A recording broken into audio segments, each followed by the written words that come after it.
¿De dónde crees que sale esa necesidad del ser humano precisamente a generar una religión, a generar un sistema? Y fíjate, me gustaría contarte una historia de una revelación que tuve de pequeño, que solamente un Dios es digno de adoración.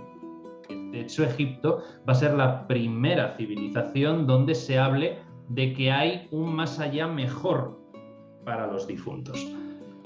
Caemos fácilmente en la desesperación si nuestras vidas están desprovistas de sentido. Siempre que se analiza un mito, venga de la cultura que venga, aunque los mitos hablen de dioses, hablen de héroes, hablen de monstruos, siempre en el fondo están hablando de los seres humanos.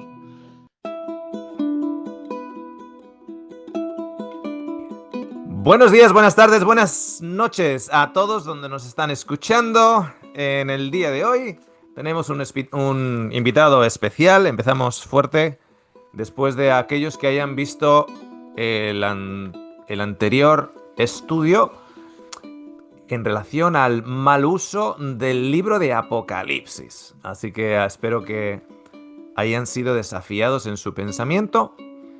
Y si todavía no han llegado a la parte donde dijimos que el libro de Apocalipsis debería tener un aviso antes de leerlo, porque si sufres algún tipo de enfermedad mental deberías leerlo con cuidado, no vaya a ser que haga estragos en tu entendimiento según lo vayas leyendo.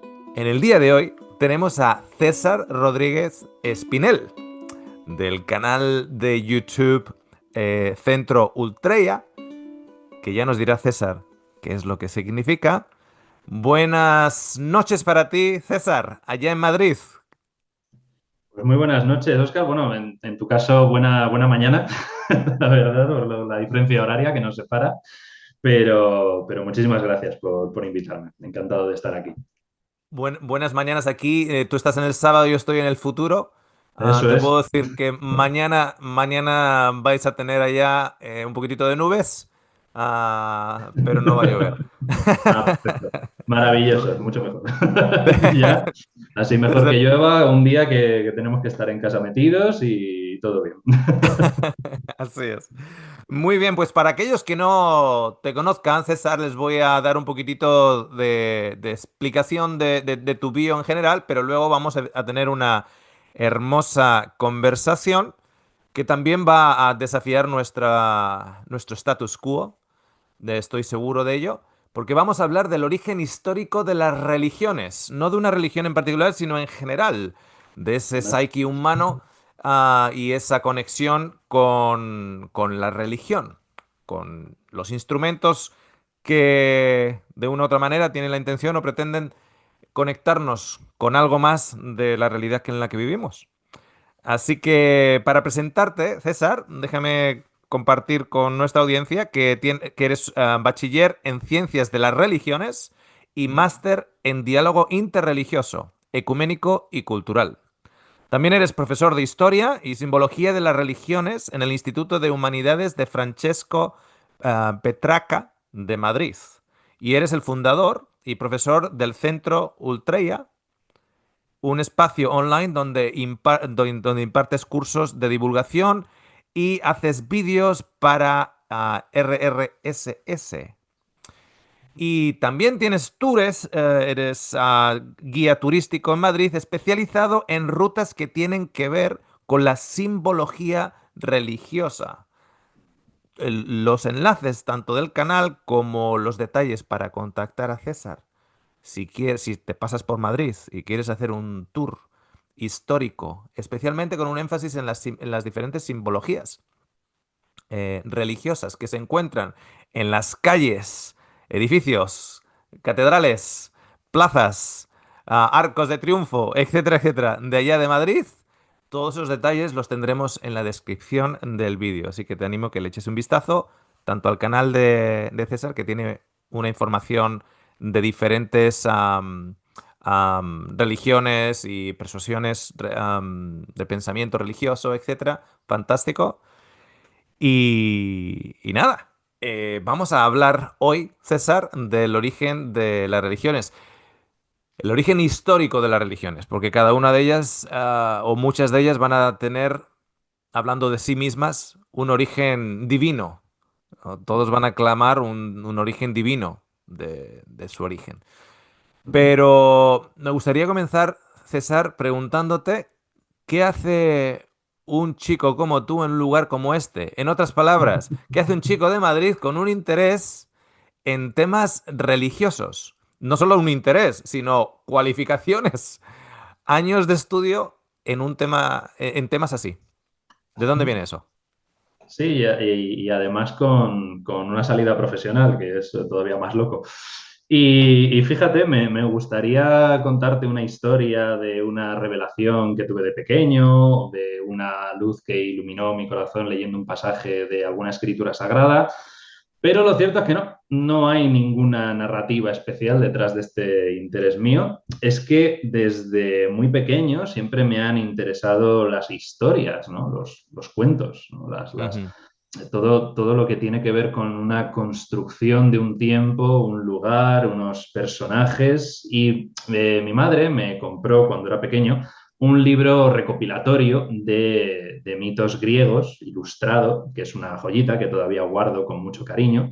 Y básicamente puedo decir que yo aprendí a leer con los mitos, con la mitología, ¿no? Entonces, a partir de ahí fui leyendo los mitos grecolatinos y pasados unos pocos años me enteré de que había más mitologías, ¿no? Que la egipcia, la nórdica, la semita, la mesoamericana.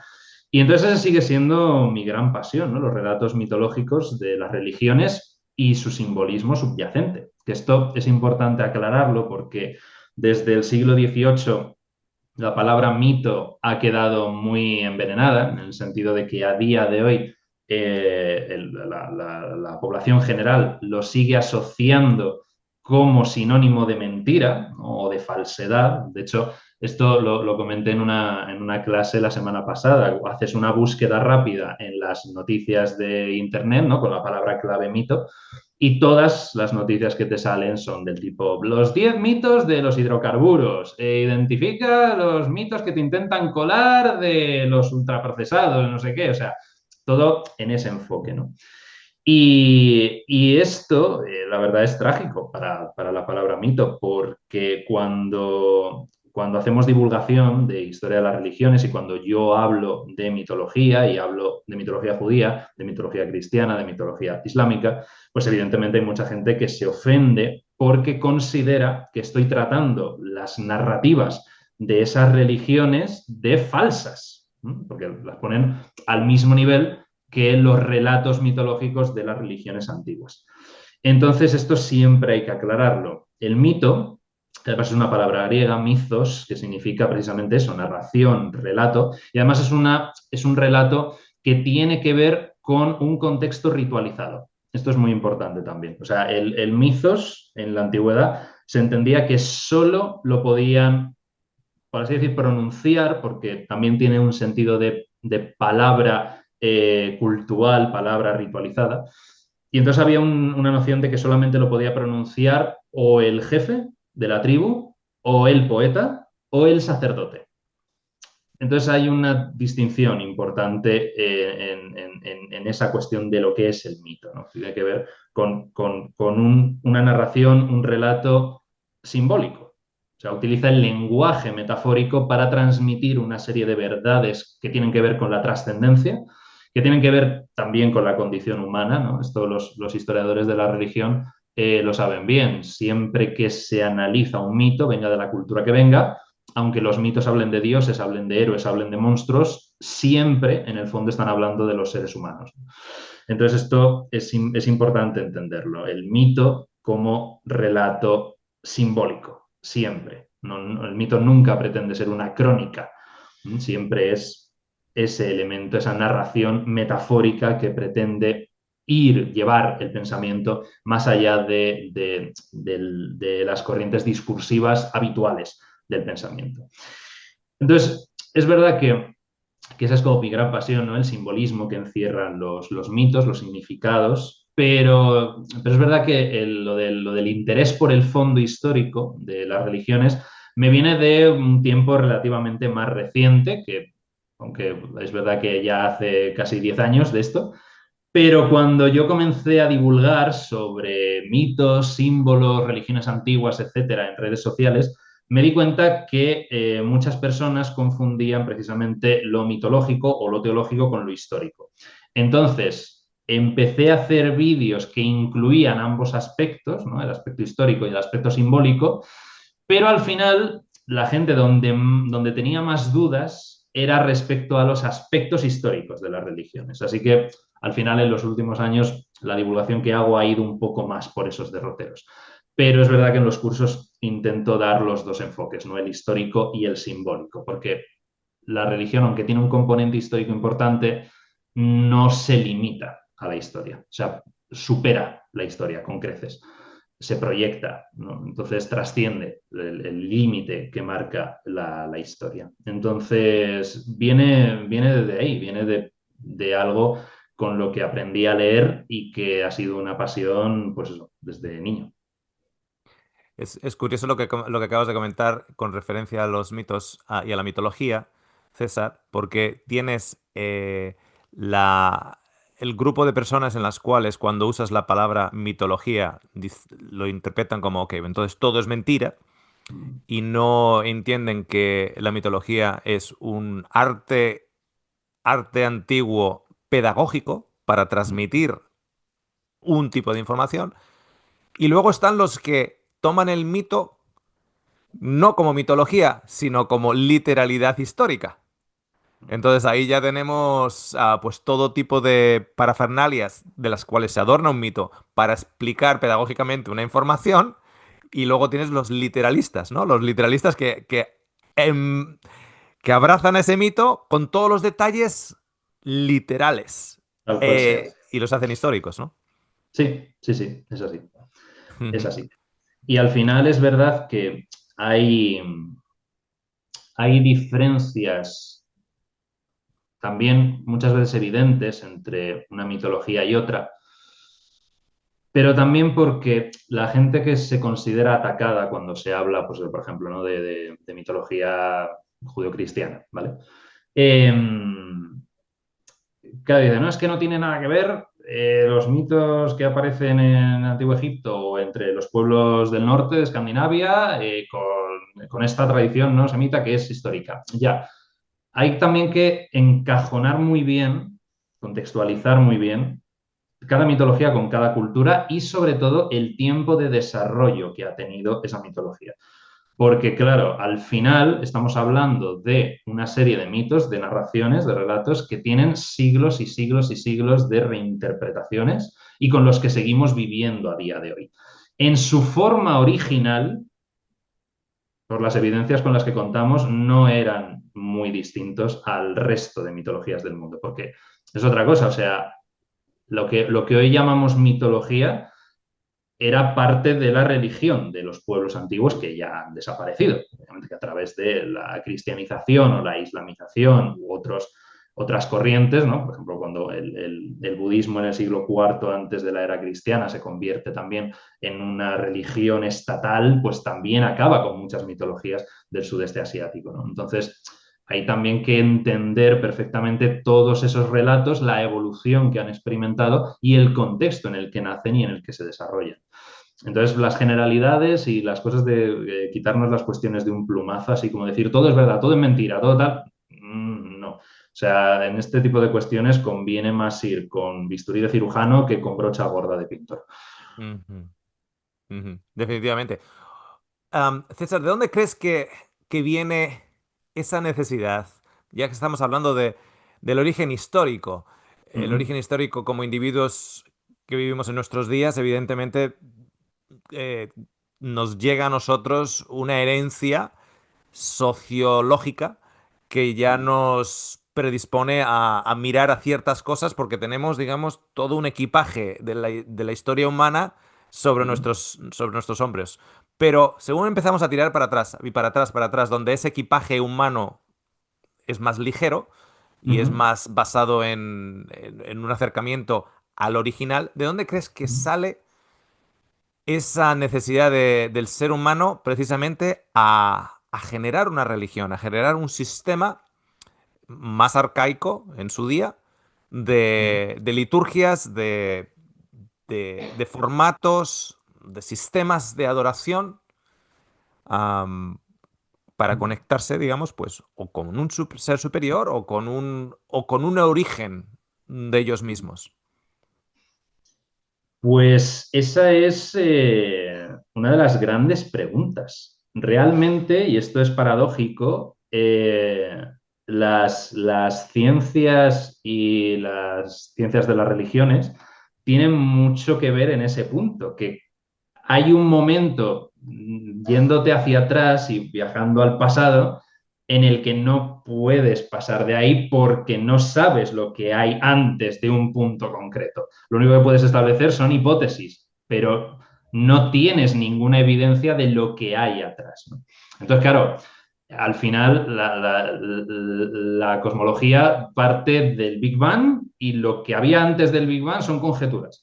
Pues en la historia de las religiones ocurre lo mismo, porque el problema que nos encontramos es el mismo. Cuando tenemos los primeros registros, ya hay una andadura religiosa. Entonces, lo que podemos especular de lo que había antes de esos primeros registros, el punto cero, por así llamarlo, no podemos saberlo.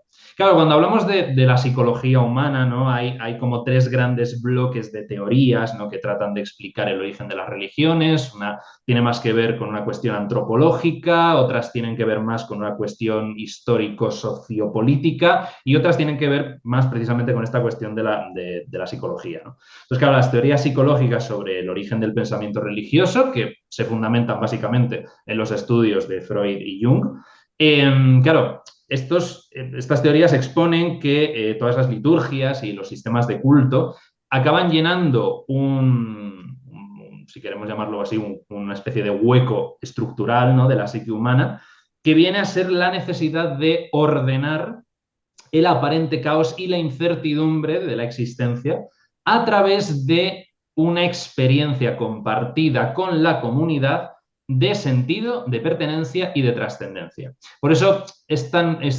interesante el hecho de que cuando se están formulando estos tres grandes bloques de teorías, que son sobre todo entre los siglos XIX y XX, en principios del XX, claro, toda la evidencia que tenemos es de precisamente colectivos, es decir, la religión es algo colectiva, es compartida con la comunidad. Y precisamente por eso surge el problema de la denominación a finales del siglo XX y principios del XXI de los nuevos movimientos religiosos, que muchos de ellos son enormemente individualistas. Entonces, claro, si el componente social colectivo ya no es un valor primario, entonces a lo mejor no hemos terminado de entender qué es la cuestión religiosa, ¿no? El sentimiento religioso. Lo que sí sabemos es que en tiempos prehistóricos, que estamos hablando entre hace 600.000, 200.000 años, en esa franja, que es cuando aparece el primer homínido del que tenemos constancia que tenía un pensamiento, vamos a llamar religioso, o por lo menos un pensamiento simbólico, que ni siquiera, esto es muy bonito, ni siquiera era todavía un ser humano. O sea, a los sapiens nos faltaban todavía bastantes años para aparecer. O sea, el pensamiento simbólico es anterior a la especie humana. Es una cosa que me parece maravillosa. Estos son los Homo heidelbergensis. Los Homo heidelbergensis son los homínidos antepasados de los neandertales. O sea, los neandertales son sus descendientes. Entonces, este Homo heidelbergensis es el primer homínido del que se teoriza, porque es verdad que todavía es una teoría, pero es verdad que hay bastante consenso en la comunidad académica sobre este punto. Es el primer homínido del que se teoriza que tuvo un pensamiento simbólico. Y lo que se presupone es que en ese proceso evolutivo es el primer homínido que se da cuenta, ¿no? Toma la conciencia, la atención de descubrirse frágil ante fuerzas que son primero incomprensibles y después incontrolables. El tiempo, la naturaleza, la enfermedad, la muerte. Entonces, toma conciencia plena de ello y es ahí donde de alguna manera intenta establecer un diálogo con lo invisible para otorgarle coherencia al mundo. Esto Karen Armstrong lo explica muy bien. Ella dice que somos animales hambrientos de sentido, ¿no? Entonces, caemos fácilmente en la desesperación si nuestras vidas están desprovistas de sentido, contrariamente al resto de los animales. No, no encontrarás a un perro jamás preguntándose qué es ser perro, ¿no? ¿Qué es perro? ¿Son todos los perros iguales del mundo? No, eso no ocurre. Ningún animal hace eso, ¿no? Entonces, nosotros somos animales hambrientos de sentido. Por lo tanto, las liturgias, toda la vida cultural, todo el pensamiento simbólico que se proyecta en formas rituales, parecen haber surgido como actos simbólicos repetidos que lo que hacen es dramatizar ese diálogo. O sea, esos ritos, esas liturgias permiten representar el misterio, ¿no? Que siempre permanece en un silencio, en un vacío, en un desconocimiento, pero es una manera de atraerlo hacia la comunidad. Buscan también domesticar lo sagrado, integrar el aparente desorden individual y social en un marco cósmico, ¿no? En algo que parezca ordenado. Entonces, en términos psicológicos, volviendo a este punto, ¿no?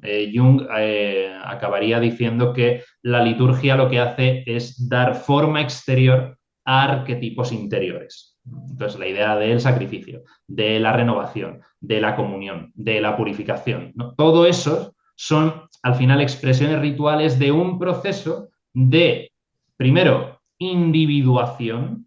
O sea, hay un momento en el que el homínido ya no solo se siente un colectivo, sino que se siente un individuo dentro de ese colectivo.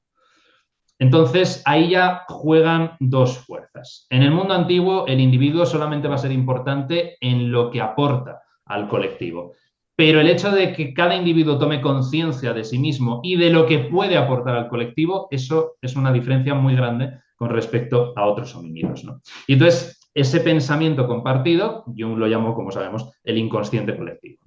Por eso, incluso en las sociedades más secularizadas, todavía existe esa necesidad de rituales, ¿no? Rituales ya sean deportivos, políticos o incluso personales, ¿no? El hecho de presentar a alguien, darle la mano o darle dos besos, el saludar, o sea, hay una serie de pautas marcadas, ¿no? Que repetimos todos en la misma situación, generamos el mismo rito y son ritos, porque al final sí que parece que la psique necesita como ritmar el tiempo y el sentido de acciones cargadas de simbolismo. Entonces, Mm. al final, estos ritos son una manera de habitar en lo sagrado, ¿no? De convertir ese vacío en sentido y esa incertidumbre en orden.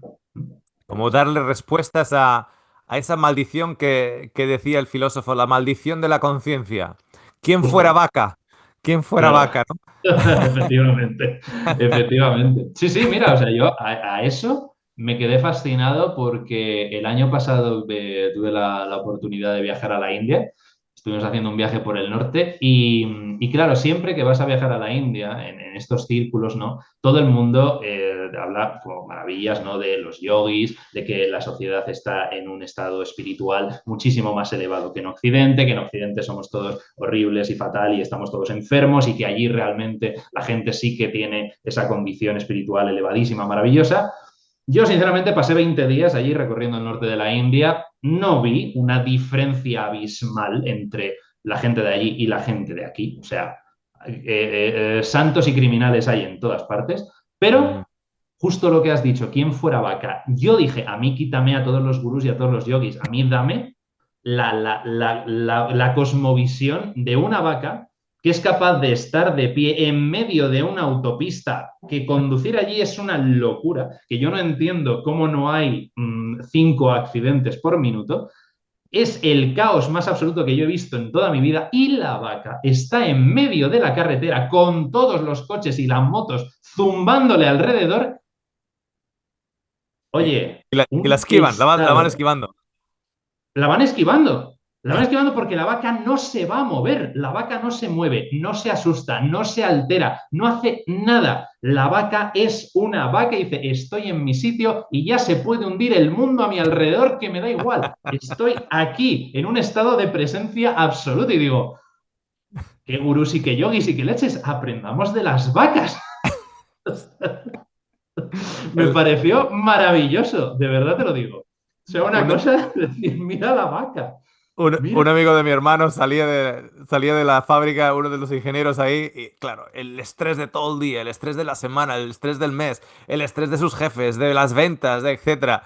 Sí, Y compartía vehículo con mi hermano para regresar a la casa, ¿no? Y ajá, salía, iba conduciendo, y claro, estaban los prados, y sobre los sí, prados estaban las vacas, y le decía a mi hermano lo mismo.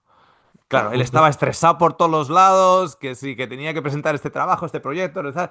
Y miraba y decía, Rubén, ¿quién fuera vaca? Mírala que tranquila está ahí, rumiando, ¿quién fuera vaca?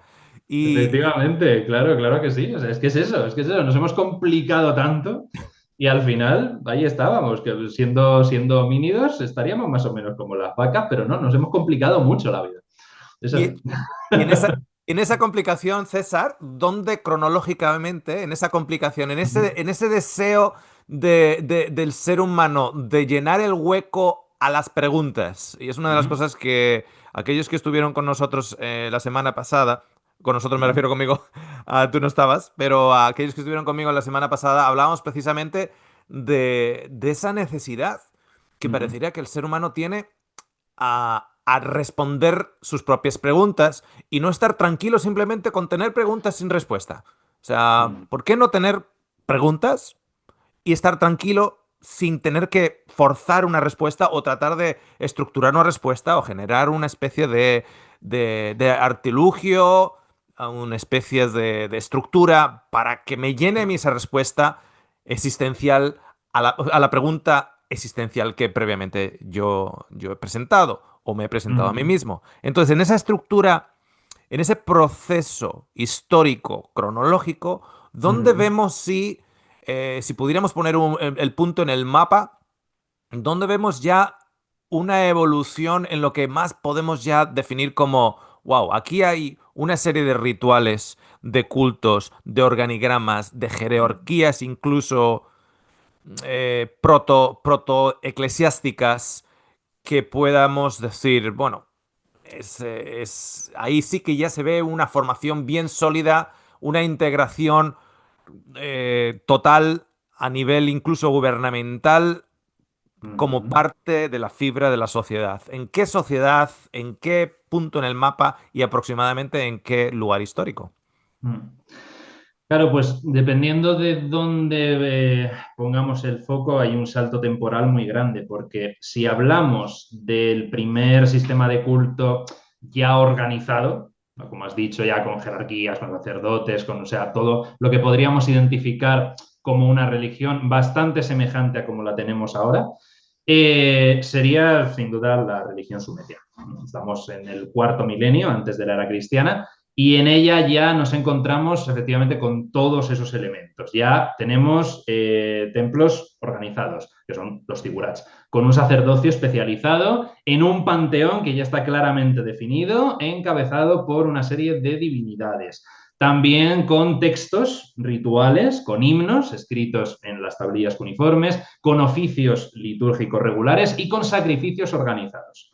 Entonces, estamos ya 3500, 3000 antes de la era cristiana, en ciudades como Uruk, Ur, Eridu, ¿no? En la región de Mesopotamia, lo que es el actual Irak.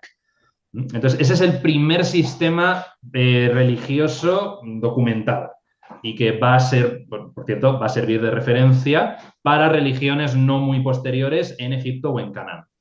Eso hablando de sistemas religiosos concretos y ya perfectamente organizados y delimitados. Ahora, de expresiones religiosas, la cosa viaja bastante más atrás en el tiempo. Ya nos tenemos que ir al Paleolítico Medio Superior. Estamos hablando, por ejemplo, las primeras manifestaciones en cuestiones de enterramientos por ejemplo, que ya enterrar a alguien ya es un acto ritual y mucho más enterrarle con un ajuar funerario, siendo todavía el grupo nómada, es decir, que no están asentados en la zona y por lo tanto no hay riesgo de contagio ante la putrefacción de los restos, de que haya enfermedades que afecten a los vivos, porque los vivos no viven allí. Por lo tanto, el hecho de enterrar a alguien tiene un componente simbólico, no sanitario. Y esto estamos hablando de hace 100.000 y 60.000 años en distintas partes de Europa y Oriente Próximo, que también son ya pueblos neandertales los que empiezan a enterrar a sus difuntos. Tenemos también las pinturas rupestres, ¿no? Que son, es verdad, un poquito más recientes en Altamira o en Lascaux, ¿no? Aquí en el occidente europeo, pero en el 2024 se encontró una cueva en Indonesia, que es la pintura figurativa, porque es un jabalí verrugoso siendo cazado por humanos. Es la pintura figurativa más antigua del mundo, que tiene la friolera de 51.200 años.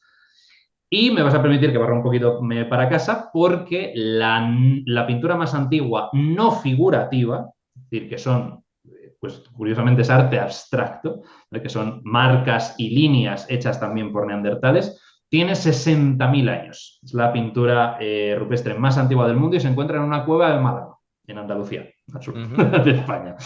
Entonces es curioso, ¿no? Tenemos enterramientos, tenemos pinturas rupestres y ya para el neolítico temprano tenemos la otra gran estructura, la otra gran manifestación de un sistema religioso. Hacia el 10.000, 9.500 aproximadamente, antes de la era común, tenemos los santuarios, los primeros templos registrados de la historia, que son los de Göbekli Tepe y Karahan Tepe en Turquía, que ya sabemos que acudían distintas tribus nómadas del entorno y se concentraban allí para realizar ritos en común. No sabemos qué tipo de ritos y tampoco sabemos por qué en torno al 8000 antes de la era cristiana deciden sepultar los dos santuarios, los templos más antiguos del mundo, los cubren completamente de tierra y así se quedaron hasta 1963 para Göbekli y 1997 para Karahan Tepe, que fue cuando se descubrió y empezaron a excavarse, ¿no? Que son súper interesantes esos espacios. Pero el primerísimo caso de pensamiento simbólico tiene que ver con los Homo heidelbergensis, como ya te he comentado, que es hace 400.000 años. Y ahí es cuando aparece una bifaz, una piedra tallada por los dos lados, ¿no? Que es uno de los instrumentos más típicos de la época, ¿no? Porque se utilizaba para todo, porque, como hachas, como picos, como cuchillos, para raspar, para cortar carne y pieles, para bueno, trabajar la madera, para todo. Sin embargo, es una bifaz que no se utilizó nunca, o sea, se talló y jamás fue utilizada. Se encontró en el norte de España, cerca de Burgos, en Atapuerca, en el yacimiento de Atapuerca. Es una piedra que no es de la Sierra de Atapuerca, es decir, se obtiene en otro lado, se talla y se traslada hasta la sierra, porque es de cuarcita roja, que es un material que no existe en la Sierra de Atapuerca. El hecho de que sea de cuarcita roja es muy interesante porque cuando se moja, la piedra adopta un color rojo intenso que se parece a una víscera, que por eso se le llaman los antropólogos, llaman a esa pieza el corazón de Atapuerca, porque realmente tiene la forma apuntada a lo alto y redondeada en la base, entonces realmente sí parece un corazón. Y el otro punto es que es el objeto que se encuentra junto a restos fósiles de unos 30 individuos, es decir, en un yacimiento funerario. Ujú. Por lo tanto, claro, tenemos un enterramiento colectivo y una pieza del 400.000 antes de nuestra era, que tiene toda la pinta de ser el primer testimonio de pensamiento simbólico de la historia vinculado con un rito funerario. Entonces, claro, entre el 400.000 antes de la era cristiana y el 3.500, 3.000 antes de la era cristiana, que es la religión sumeria, en todo ese proceso se van construyendo todas las estructuras para acabar coronando la religión sumeria, que es, como ya hemos dicho, la primera perfectamente organizada. Se podría decir que es como, eh, usando un símil de fútbol, un grupo de chicos jugando a la pelota en Inglaterra, evolucionando hasta que en el 1912 o 1900 tal, el Atleti de Bilbao o el Real Madrid toman ya su forma, ¿no? Ya hay una estructura de club, ya hay una tal, pero claro, eso viene, hay un proceso anterior Eso de es, un grupo de chicos en Inglaterra jugando a la pelota. Qué justo. curioso, César, curioso lo digo por el detalle en particular, ¿no? Esos nómadas Ujú, que en lugar de dejar al muerto ahí, lo entierran con ujú, con esa haciendo, digamos, esa respuesta pues, muy posiblemente a esa pregunta. ¿Y ahora qué? ¿Qué pasa con esta persona que hasta hace poquito estaba hablando, tenía conciencia de sí mismo y conciencia del grupo? ¿Dónde va la persona en sí? Como si el cuerpo de una otra manera hubiera sido también una especie de instrumento, de traje, que por cierto lo envían con las herramientas, con las lanzas o lo que sea. No vaya a ser que te vayas a encontrar un mamut al otro lado, así que te vaya bien. Pero cómo ese hilo conductor está presente eh, en esa situación, en los sumarios, porque la muerte siempre está presente. Es como que es algo principal, es como el gran elefante en la habitación, ¿no? Que ujú, uno puede tener a día de hoy puede decir, bueno, cantar canciones espirituales, cantar himnos religiosos, hacer obras de caridad, podemos, digamos, otros aspectos que tenemos incluidos en la religión, pero siempre está, en el pueblo está el cementerio, siempre está la solemnidad de la muerte, aquellos que no tienen ningún tipo de relación, supuestamente con ningún tipo de religión, pero se muere alguien y hay que ir a esa ceremonia, hay que estar solemnemente, ¿no? Sobrecogido por la situación ujú. en sí, y nuevamente esa pregunta, ese eco, ¿no? ¿Y ahora dónde? Todavía no tenemos claro de dónde venimos, en Claro, cuántos años estás, pero y ahora tampoco sabemos dónde vamos. es Cuando así. yo recuerdo que, por ejemplo, en el caso de en mi edificio, en Mondragón, Ujú, había grupos religiosos fuera, digamos, de la normativa social de la época, estoy hablando de la época de los 70 80 90 en la cual todos éramos católicos, todos los del colegio hacíamos la primera comunión y era colegio público, ujú, etcétera. Pero si alguien había fallecido o una persona se estaba divorciando o lo que sea, aparecían diferentes grupos religiosos en esos momentos a tocar la puerta. ujú, En los momentos en los cuales una persona había perdido a alguien y ahí tocaban la puerta y decían, bueno, venimos de este grupo religioso, del otro grupo religioso, para darte respuestas al ujú. sufrimiento, etcétera, etcétera, ¿no? O sea, llenar nuevamente ese vacío. Eh, César, si empezamos ya a adoptar esa estructura sumaria, Mesopotamia, y luego tenemos los arcadios, los egipcios, etcétera. ¿Cuál sería la evolución natural si, usando nuevamente el símil del fútbol, Ujú, creo que estaríamos de acuerdo que de ahí de Sumaria, de ahí de Mesopotamia, da eventualmente nacimiento a los grandes pesos pesados, al Real Madrid, Barcelona, a Manchester United, Manchester City de las religiones, ¿no? La tradición judeo-cristiana, el Islam, la misma egipciología. Todo está, digamos, relacionado en esa área.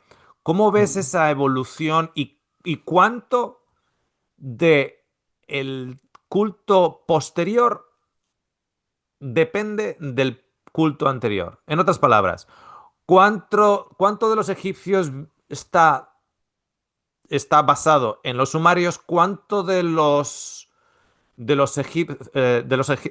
judeos, de la tradición judeo está basada, por ejemplo, de los zoroastristas Ujú, en Mesopotamia? ¿Cuánto el cristianismo del judaísmo y cuánto del islamismo del judaísmo y del cristianismo? O sea, digamos que cada uno está subido sobre los hombros del otro.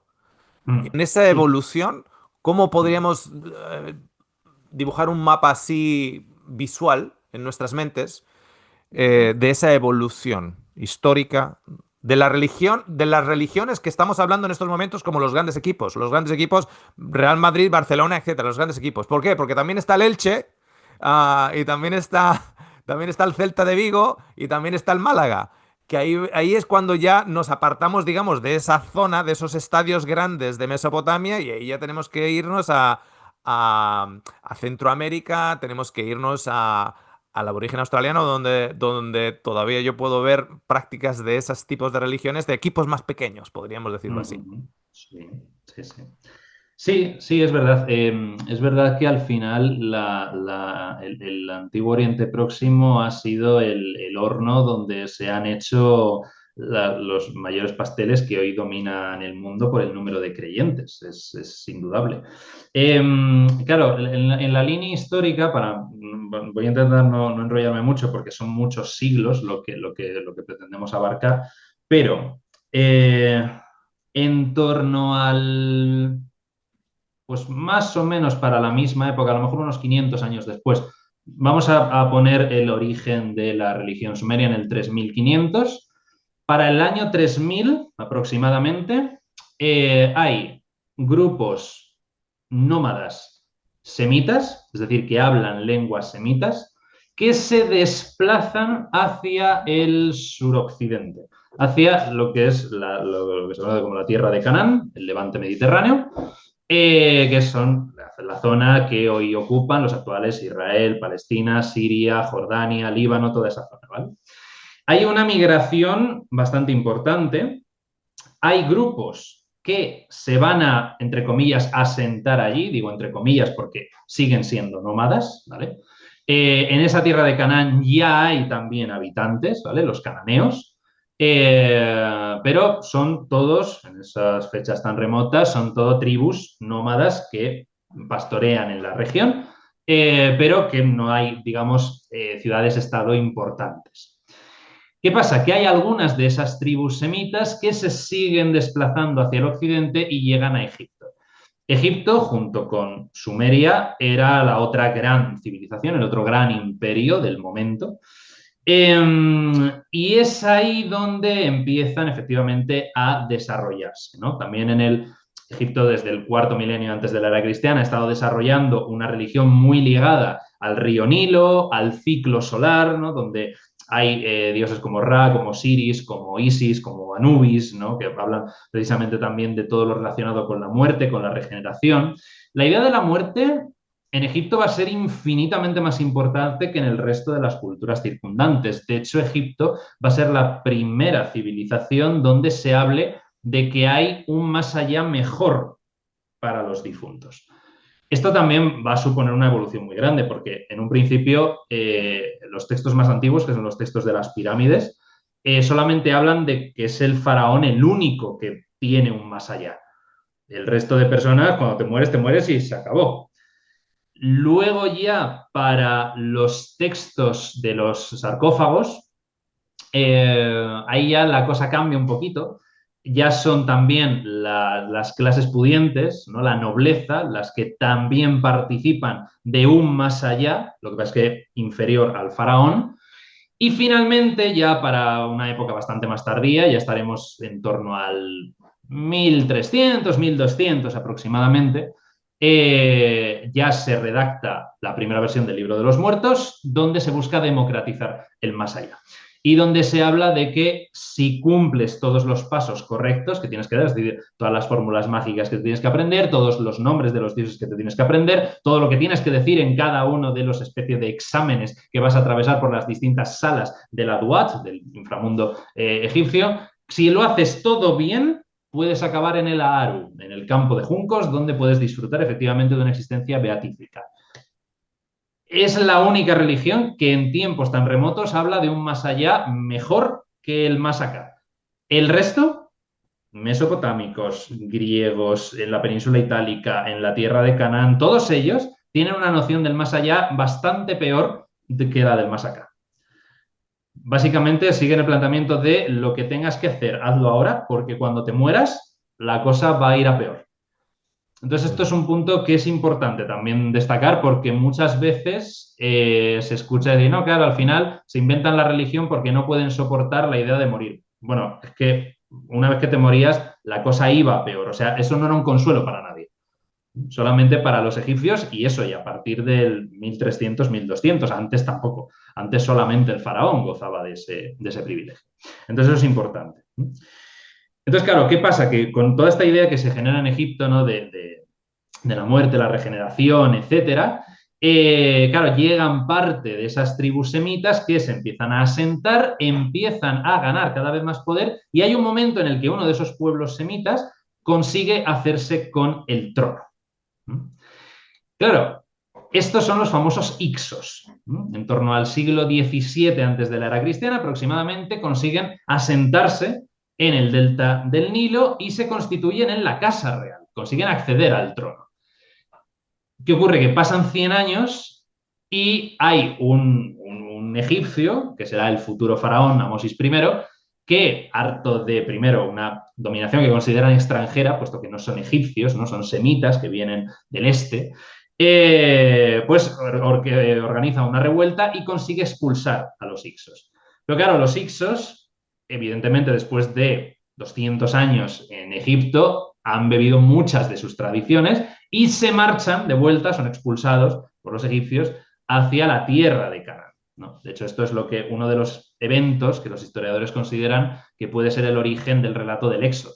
No es que los israelitas estuvieran esclavizados en Egipto y el faraón los dejara marchar, sino que los semitas gobernaban Egipto y por fruto de una revuelta popular tienen que abandonar el país porque no les quieren, porque les echan. Los semitas, no necesariamente hebreos, sino los semitas de la zona No, de los semitas. En este Canaán. caso solamente hay Ixos. Lo que no sabemos es si entre los Ixos había otros pueblos semitas como los Jabiru. Eso no lo sabemos. Pero, desde luego, cuando los Ixos regresan a Canaán, se establecen con otras tribus semitas que hay en Canaán. Esto ocurre en el siglo XVI. Es interesante que 300 años después, en el 13, tengamos la primera referencia extrabíblica a israelitas en Canaán, asentados en Canaán. ¿Hay influencia? ¿No influencia? ¿Los Ixos y los hebreos tuvieron contacto? A ver, es plausible. O sea, los dos eran tribus semitas, los dos están compartiendo el territorio más o menos al mismo tiempo. Es plausible. Lo que pasa es que no tenemos evidencia, no tenemos datos para afirmar esto.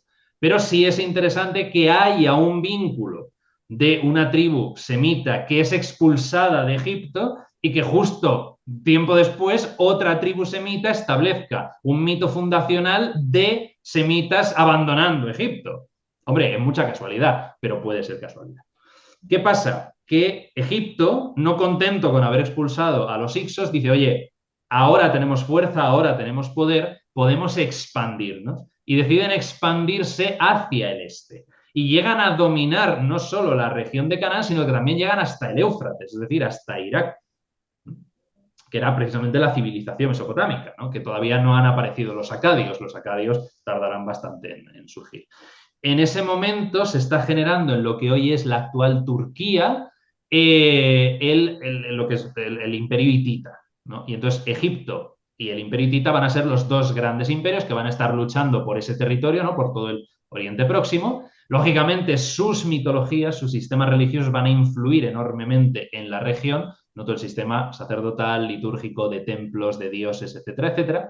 Y al final, una cosa muy, muy importante y muy clave es que para principios del siglo XIII, en torno al 1270 aproximadamente, el faraón Ramsés II firma el primer tratado de paz de la historia con el rey hitita y establece la frontera de Egipto justamente al norte de la tierra de Canaán, justo en lo que es la ciudad de Kadesh, que es después de la batalla de Kadesh contra los hititas, se firma ese acuerdo de paz y entonces toda la tierra de Canaán y todo Egipto queda bajo dominación egipcia y del norte de Canaán, o sea, lo que hoy es Líbano, más para el norte, la parte de la península de Anatolia, queda bajo control de los hititas.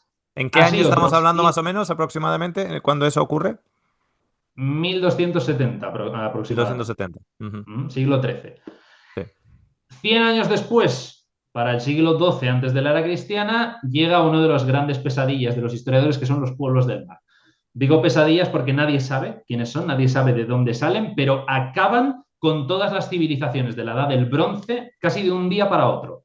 El Imperio Minoico, estaba en el mar Egeo, desaparece y a partir de ahí comienza la llamada Era Oscura o Edad Oscura de Grecia, que durará hasta el siglo VIII antes de la era cristiana, que es cuando aparecen Homero y Hesíodo. Y vuelta otra vez a empezar y ahora ya se habla de la antigua Grecia. ¿No? Pero hay un periodo en el que el mundo helenístico tiene, bueno, helenístico no, heleno más bien, el mundo heleno tiene que recuperarse de la debacle provocada por los pueblos del mar. Atraviesan y acaban también con el Imperio Hitita. El Imperio Hitita desaparece completamente. En Creta también acaban. Y es interesante porque se enfrentan a los egipcios en la tierra de Canaán y les obligan a retroceder. Entonces, Egipto consigue frenar a los pueblos del mar en la península del Sinaí y, por lo tanto, desde ese momento dominará el delta del Nilo, parte al sur, llegando hasta Nubia, y la península del Sinaí, pero la tierra de Canaán ha perdido la dominación. Y ese es el segundo elemento que los investigadores a día de hoy consideran que dio origen al éxodo, ¿no? Primero fue la expulsión de los Hicsos y luego es la retirada de los egipcios de la tierra de Canaán. Entonces, no es que los israelitas salgan de Egipto, es que Egipto sale de Sale los de israelitas. Israel. Eso es. Ahí está la cosa. Entonces, es interesante. Y no, Entonces, claro, y no solo eso, sino que sale de Israel no en el 1270, sino no, no. a posteriori del colapso de la era del Sí, bronce. sí, sí, sí, sí, sí, o Bien sea, a posteriori, terminando el siglo XII, comenzando el siglo XI. claro, Claro, o sea, mucho después. claro. La explosión de los Ixos ocurre en el siglo XVI. O sea, han pasado 400 años. Claro. Y entonces, a partir de ahí, llega un momento en el que hay parte de esos pueblos del mar que deciden asentarse en Canaán, ¿no? Ya que han desplazado a los egipcios, ya el territorio ya no pertenece a Egipto, deciden asentarse, fundan ciudades, parece que las primeras ciudades que se fundan allí son precisamente por voluntad de estos pueblos del mar, porque lo que había antes eran más bien puestos de militares de Egipto, porque era la frontera con el Imperio Hitita. Entonces era una zona fuertemente militarizada, pero no hay evidencia de una gran urbanización. A partir del siglo XI, sí, a partir del siglo XI, siglo X sobre todo, encontramos ya los primeros asentamientos urbanos, entre ellos, la famosa Pentápolis filistea, porque son los filisteos, uno de estos descendientes o herederos o parte, no lo sabemos, de esos pueblos del mar. Entonces, claro, se asientan primero en la costa, fundan esas 5 ciudades importantes, ¿no? Gaza, Aser, Ascalón, etcétera, y empiezan a avanzar hacia el interior. ¿Qué pasa? Que las tribus semitas, las tribus cananeas, los pobladores que vivían allí, claro, se dan cuenta de esto y dicen, oye, es que a ver si nos hemos librado de Egipto y nos vamos a poner ahora sometidos a los filisteos. Y entonces es muy probable que fuera en ese momento cuando las tribus deciden unirse y constituir los reinos. Y ya tienes el reino de Moab, el reino de Amón, el reino de Edom y sí, los reinos de Israel y de Judá. Entonces, son ellos los que empiezan a unificarse, las tribus por primera vez empiezan a unificarse y forman esas agrupaciones que van a acabar constituyendo los reinos del siglo IX. Ya para principios del siglo IX ya están los reinos perfectamente constituidos y los territorios perfectamente delimitados. Lo que viene a partir de entonces lo sabemos sobradamente. Israel se va a convertir en el reino probablemente más potente de la región, sobre todo a partir de la dinastía de Omri, que toda esta historia aparece ya en el libro de los Reyes, aunque es verdad que es historia teologizada, pero bueno, no deja de ser Estamos historia. hablando de Israel sin incluir a Judá No, en la... Claro. no, O no. sea, O sea, estamos Israel hablando como, claro, Israel como como reino del norte. Reino del Israel Norte. como reino del norte y Judá, que estaba en el sur, pero que era un reino mucho más pequeño y de hecho muchas veces fue reino cliente de Israel, porque Israel Lo era digo, más grande, más rico y más poderoso. lo digo, César, simplemente para una nota para clarificar a gente oyente en el canal de YouTube, para indicar que ese reino de Israel junto con Judá unificado no es algo que ocurre Eso anteriormente es. al exilio en Babilonia. Si no es algo que eso es. Sí, ocurre sí, relativamente sí, eso posterior. efectivamente, eso es importante. Que me lo he saltado, pero claro, porque eso pertenece a la parte de la teología, no de la historia. Efectivamente, no hay evidencia de la existencia de un reino de Israel unificado, de una monarquía unificada bajo Saúl, David y Salomón. David y Salomón sí se aceptan como personajes históricos, pero no de un reino unificado de Israel, sino como reyezuelos de Judá. Eso sí, Ujú. porque los libros de Reyes y los libros de Crónicas se escriben desde la perspectiva de Judá. Y a esto ahora llegamos, pero lo adelanto, es probablemente un mito que busca justificar las ambiciones expansionistas de un rey de Judá una vez que el reino de Israel ha caído. Claro, ahora llegamos a esto. Como Israel es una guinda muy apetitosa, los grandes imperios del momento están interesados en dominarlo. También porque, claro, la tierra de Canaán es la salida al mar Mediterráneo de toda la zona de Oriente Próximo. Entonces, Israel cae en manos asirias en el 722 antes de la era cristiana. Y claro, en ese momento, que ya tienen, evidentemente, su propia tradición, sus propios relatos, ¿no? Su propia forma de religiosidad, que es un politeísmo cananeo, al final. O sea, veneran a muchos dioses semitas. ¿Qué pasa? Que hay un gran éxodo de antiguos israelitas que se desplazan al sur, al reino de Judá, que es un reino mucho más pequeño, mucho más humilde, que no interesa a las grandes potencias, pero donde pueden mantener su tradición, su cultura, su religión, precisamente porque Asiria no está interesada en Judá. Entonces, israelitas y judaítas son, entre comillas, hermanos.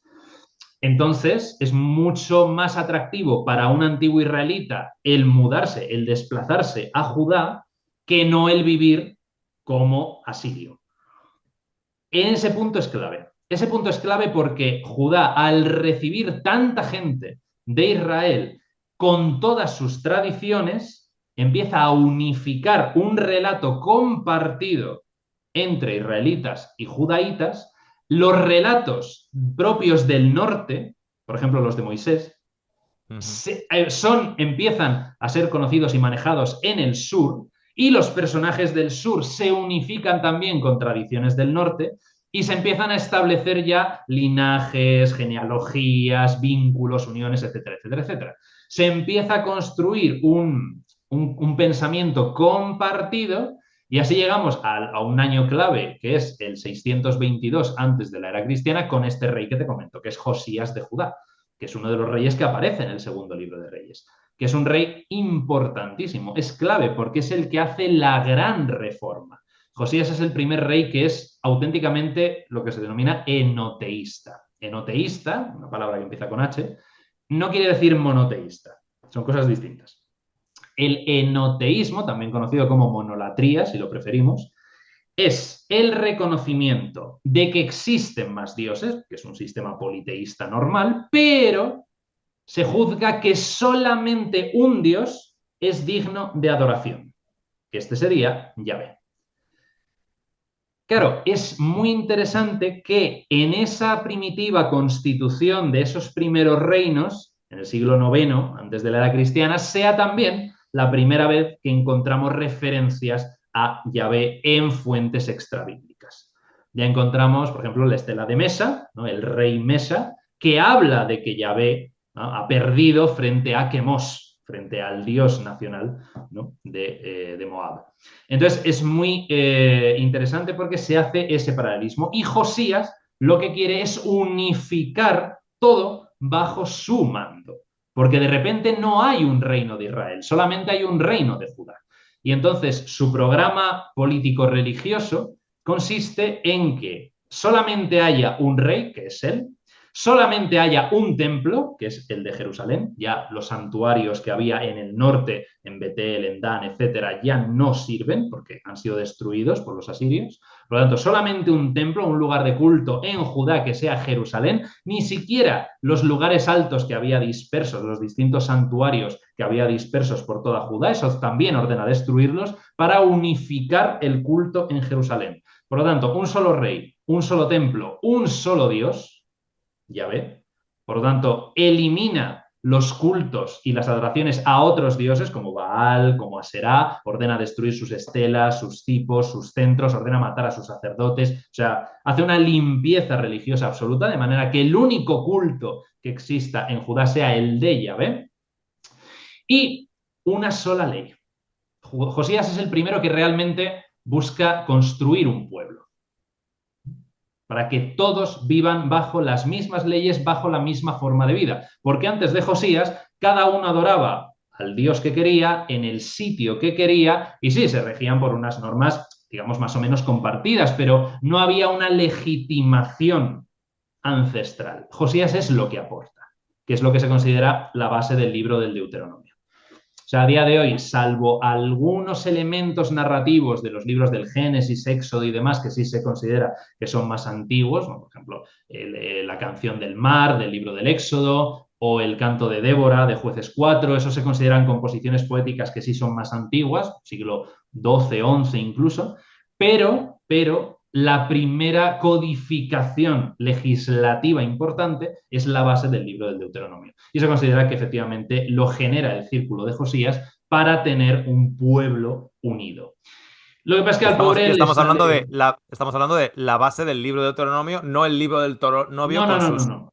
No, no, con no, no, no. todos sus capítulos, claro. No, no, no. De hecho, esa base se considera que va del capítulo 22 al 40 aproximadamente. O sea, no es el actual libro del Deuteronomio, que tiene muchas otras fuentes Ujú. interconexas. Estamos hablando de lo que en ciencias bíblicas se denomina la fuente D1 de Deuteronomio y uno de que es como la primera versión, un primer borrador de parte del material del Deuteronomio.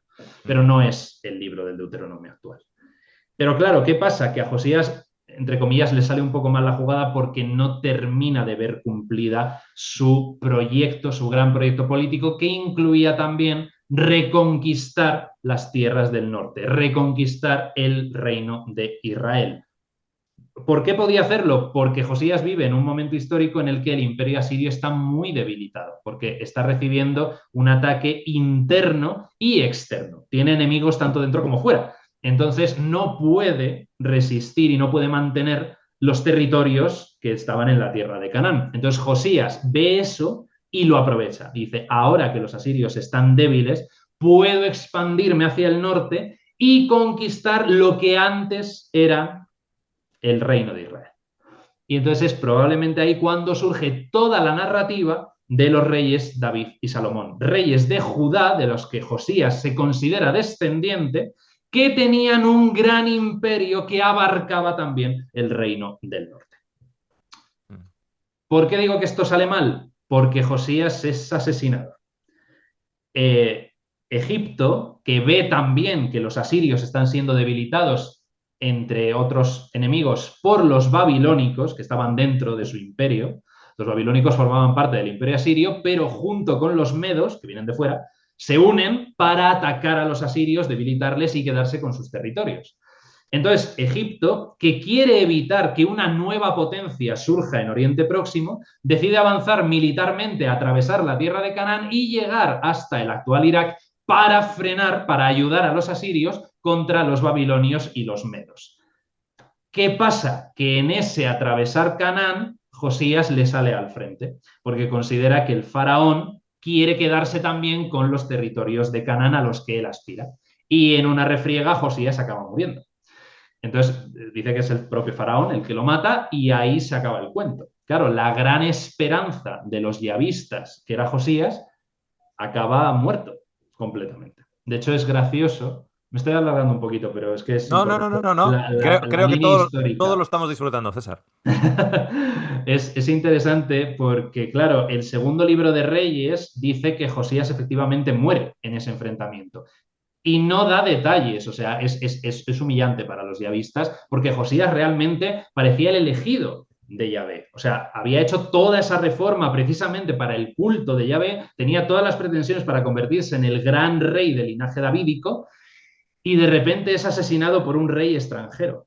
Entonces, el segundo libro de Reyes es maravilloso porque simplemente menciona que Josías muere y ya está, y pasa de largo a otra cosa.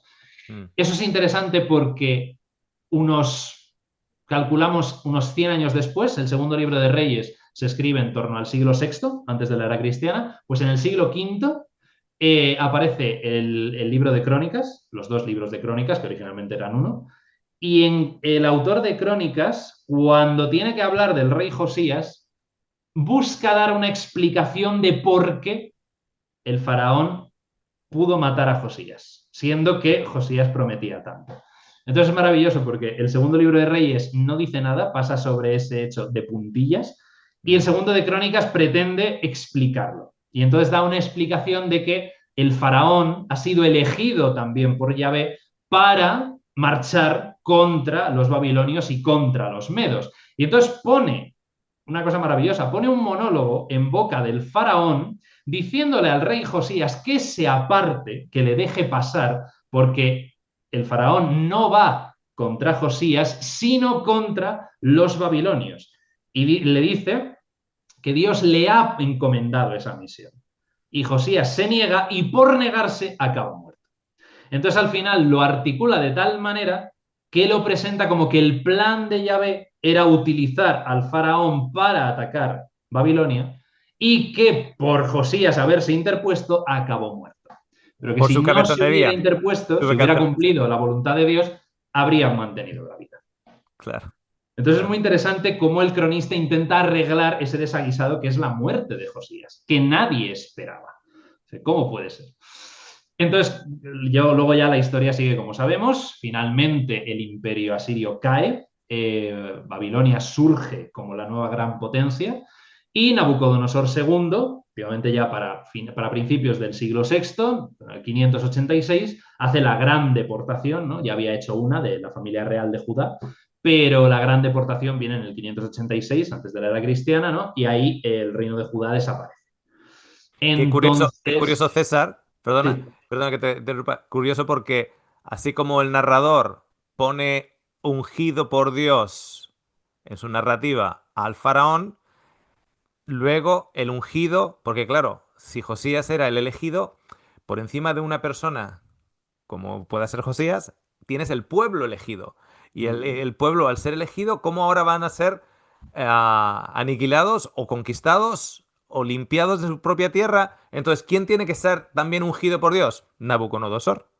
Nabucodonosor tiene que ser ungido y luego Ciro tiene que ser ungido también. O sea, la narrativa va que si algo pasa bueno a nosotros es porque eso Dios es. evidentemente está con nosotros. Si algo pasa malo es porque aquellos que nos han hecho algo malo pues han tenido que ser parte del plan de Dios y ungidos de Dios para que esto ocurra. Perdona. Efectivamente, y ese es el gran salto teológico que da el pueblo de Israel. Esa es la gran audacia y lo que lo va a transformar todo. Eso ocurre sobre todo en el exilio de Babilonia. Cuando llegan a Babilonia y se dan cuenta de que ellos que creían vivir en un reino excelso, maravilloso, increíble, grandísimo, enorme, con el lujosísimo templo de Salomón y demás, se dan cuenta de que son una pedanía, de que son una triste provincia, porque han llegado a Babilonia, la ciudad de las mil puertas. Lo que debió ser aquello, para gente que estaba acostumbrada a un entorno rural, que se pensaban que eran la creme de la creme, de repente se encuentran en una metrópolis. Es como si coges a un señor de un pueblo perdido en la sierra con 12 habitantes y te lo llevas a Nueva York. Flipa en colores. Eso Claro. debió ser lo que sintieron los judaítas cuando llegaron a Babilonia, a Nippur, a las grandísimas ciudades del imperio babilónico. Y ese es el gran cambio que hace el pueblo de Israel, porque hasta entonces la teología compartida por todos estos pueblos dictaminaba que puesto que cada pueblo era un pueblo elegido porque cada pueblo tenía su propio Dios protector, el hecho de que un pueblo fuera vencido por otro indicaba que el pueblo que había vencido, su Dios, era superior al Dios de los vencidos. En este caso, la narrativa teológica habitual declaraba que Marduk, Dios protector tutelar de los babilonios, era muy superior a Yahvé, el Dios de Israel. ¿Qué hacen los judaítas allí en Babilonia con esta noción? Darle la vuelta, que es lo que tú dices. Efectivamente, dicen, no, Yahvé ha utilizado a los babilonios para castigarnos por la impiedad. Entonces, Claro. claro, si Yahvé, como Dios de Israel, porque hay que entender también que en este pensamiento, tanto politeísta como enoteísta, el dios de un pueblo estaba limitado a sus límites geográficos. O sea, allí donde terminaba el dominio de ese pueblo, ese dios ya no tenía jurisdicción. Y de repente, o sea, resulta que Yahvé puede afectar a los babilonios, que están a kilómetros de aquí, y puede incitarles y utilizarles para que vengan hasta aquí a castigarnos a nosotros. Y luego nos puede llevar hasta allí. Entonces, claro, si Yahvé puede hacer eso, los otros dioses, ¿dónde está su campo de actuación? Y es ahí donde el siguiente paso lógico es el monoteísmo. Es que no hay otros dioses. Y Es el precisamente por dios eso, la primera del cielo, declaración, de la sí, tierra, de los mares, de claro, arriba abajo, derecha, efectivamente, izquierda. eso es. Por eso la primera declaración de la Biblia hebrea la encontramos en un profeta que vivió en Babilonia, en el exilio en Babilonia, que es cuando dice, yo soy Yahvé, fuera de mí no hay otro Dios. Yo soy el único Dios. Esa es la primera declaración monoteísta y la encontramos en el siglo VI antes de la era cristiana, a finales, porque ese profeta que hoy conocemos como el Deutero Isaías, porque está a partir del capítulo 44 del actual libro de Isaías, pero el libro de Isaías lo componen tres personas distintas. Este Deutero Isaías, que es ese profeta anónimo que vive el final del exilio en Babilonia, porque es el que conoce a Ciro y es el que efectivamente, como tú dices, hace Mesías a Ciro. Ujú. Y Yahvé se dirige al propio Ciro y le dice que él le ha ungido como liberador del pueblo. Es decir, también influye en Ciro, que es persa, que está todavía más al este, está en el actual Irán. Entonces, claro, es en Babilonia donde se empieza a desarrollar el pensamiento monoteísta por parte del pueblo de Israel. Pero no todos los judíos asumirán un principio monoteísta desde el primer momento, porque de hecho sabemos que tardarían 300 años en aceptarlo todas las comunidades judías, porque para finales del siglo IV, es decir, 200 años después de esto, tenemos noticia de una comunidad judía que está viviendo en Elefantina, la isla de Elefantina en Egipto, y que está adorando a Yahvé y a Aserá. O sea, tiene un sistema dual de Dios y de diosa.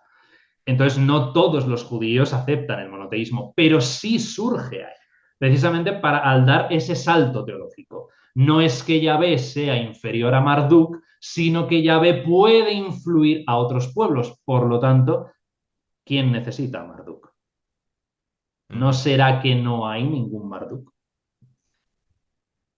Y ese es el punto. Y eso será, claro, posteriormente aplicable a todos los demás pueblos de la tierra. No hay otros dioses, solamente existe Yahvé. Y ahí está la escuela sacerdotal, también en Babilonia, que es la que redacta el primer capítulo del Génesis, en ese siglo VI, antes de la era cristiana, que ya tenemos a un Dios que es omnipotente, diseñador y creador del cielo y de la tierra, y que es capaz de crear simplemente con su palabra.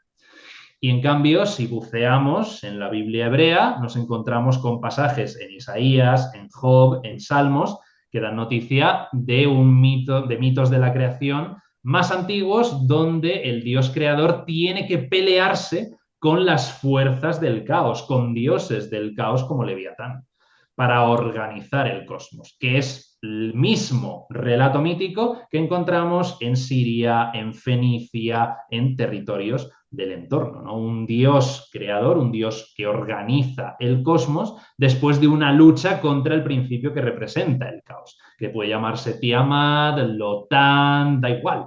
Siempre una idea de una gran serpiente, un gran dragón, ¿no? Que es el elemento representativo del caos, ¿no?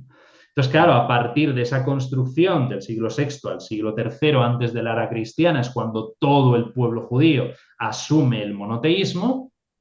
Ahí entre medias tiene lugar ese diálogo con el mundo primero persa, que ahí entraba lo que tú mencionabas, ¿no? La influencia de ese zoroastrismo.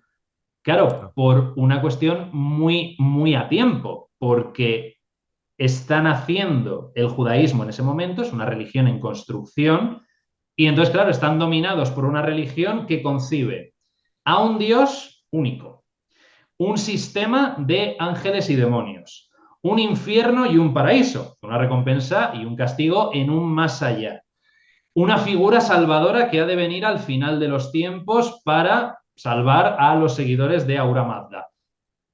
Claro, el corpus doctrinal fundamental del judaísmo nace en este momento y toma muchas cosas del zoroastrismo, lógicamente, porque se está construyendo en ese momento. Hasta Mm. ese punto ha sido una cosa, que ha sido el yavismo, que es algo muy distinto. Pero ahora que tenemos que manejarnos con un Dios único, eso cambia mucho las cosas. Mm. Entonces, asumen sin ningún tipo de problema. Ojo, no van a ser los únicos en la historia, ¿eh? O sea, esto es constante. No, no. O sea, esto que nadie Sí, lo sí. piense como que es aquí insultante o tal. Esto es historia de las religiones desde la A a la Z, como tú decías, ¿no? O sea, Ujú. esto ocurre en todas. Todas reciben influencias y todas influyen, siempre. Porque somos humanos, o sea, compartimos ideas, pensamientos, creencias, objetivos, deseos, anhelos, etc. Entonces, esto funciona así. Se va construyendo primero bajo los persas, luego bajo los griegos, luego tienen ahí un momento de la revuelta de los macabeos, la dinastía Asmonea, que bueno, no es para entrar en muchos detalles, el caso es que acaban llegando los romanos. Y es bajo la dominación romana ya a finales del siglo I antes de la era cristiana, en torno al año 7, 6 más o menos, antes de la era cristiana, que nace un señor en Galilea que va a cambiar la historia, que es Jesús. Ujú. Entonces, sí, durante esos 30 años aproximadamente, claro, Jesús va a formar un grupo dentro de lo que se denomina el judaísmo del Segundo Templo, porque a todo esto, bajo dominación persa, el templo ha sido reconstruido, por lo tanto ya se habla del judaísmo del Segundo Templo, que ya tiene, claro, ya no hay monarquía, porque ya hay una dominación, primero persa, luego griega, ya no hay rey, o sea, el trono de David está vacío, por lo tanto hay un sometimiento y la dinastía Asmonea no es una dinastía davídica y eso también genera muchos problemas con la población que espera ver restituida la dinastía davídica en el trono, ¿no? Hay un descendiente aparentemente de ese linaje que viene desde Babilonia, pero los persas, que es Zorobabel, pero que los persas deben ver que, sobre todo con la acción de los profetas Ageo y Zacarías, que están recaudando el, oro y la plata de la gente para fundirlos y hacer una corona y coronar a Zorobabel, que tienen un discurso apocalíptico mesiánico tremendo que dice, no, porque es que han de venir los tiempos en los que la dinastía sea restaurada, etcétera. Los persas debieron ver eso y decir, vamos a acotar esto porque si no, esta gente se nos revela y tenemos lío aquí. Y entonces es muy interesante ver cómo en los libros de Ageo y Zacarías, de repente Zorobabel desaparece del relato. Desaparece de una página para otra. O sea, ha sido una figura central junto con el sumo sacerdote José y de repente Zorobabel se ha desvanecido. Nadie dice lo que ha pasado con él. De una página para otra no está y no vuelve a salir en la historia. Entonces esto probablemente implica que los persas vieron estas ansias de mesianismo y decidieron apartar a Zorobabel de la escena pública. Y es en ese momento también cuando el pensamiento mesiánico se proyecta a la figura que ha de regresar al final de los tiempos, o que ha de venir, mejor dicho, que ha de venir al final de los tiempos para la salvación del pueblo, sobre todo de esa dominación extranjera. Entonces, claro, ese movimiento mesiánico, también los pensamientos apocalípticos se van desarrollando durante el siglo V, IV, III, segundo, llega el siglo I. Eso está en ebullición, o sea, Ujú. el sentimiento apocalíptico es enorme y Jesús participa de ese movimiento apocalíptico, puesto que el corazón de su mensaje es el reino de Dios. De hecho, las primeras palabras, esto es muy significativo, las primeras palabras que dice el Jesús marcano, el Jesús de Marcos, son el reino de Dios está cerca, arrepentíos y creed en la buena nueva. La buena noticia es que efectivamente el fin del mundo, tal y como lo conocemos, se acerca y Dios va a instaurar su reinado. Entonces crea ese grupo, ese movimiento apocalíptico, también inspirado por Juan el Bautista, y acaba, como todos sabemos, pues un desastre, crucificado. Los romanos le detienen y le ejecutan por sedición. Y eso, ahí los romanos cometieron probablemente uno de los mayores errores de su historia, que fue pensar que muerto el perro se acabó la rabia.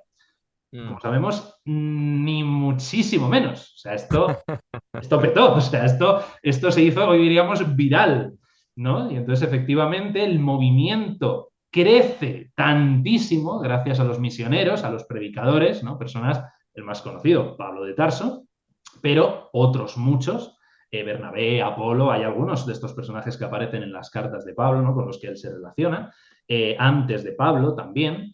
Entonces el movimiento ahí, a lo largo de la segunda mitad del siglo I y principios del siglo II, el cristianismo empieza a desarrollarse como una religión autónoma del judaísmo.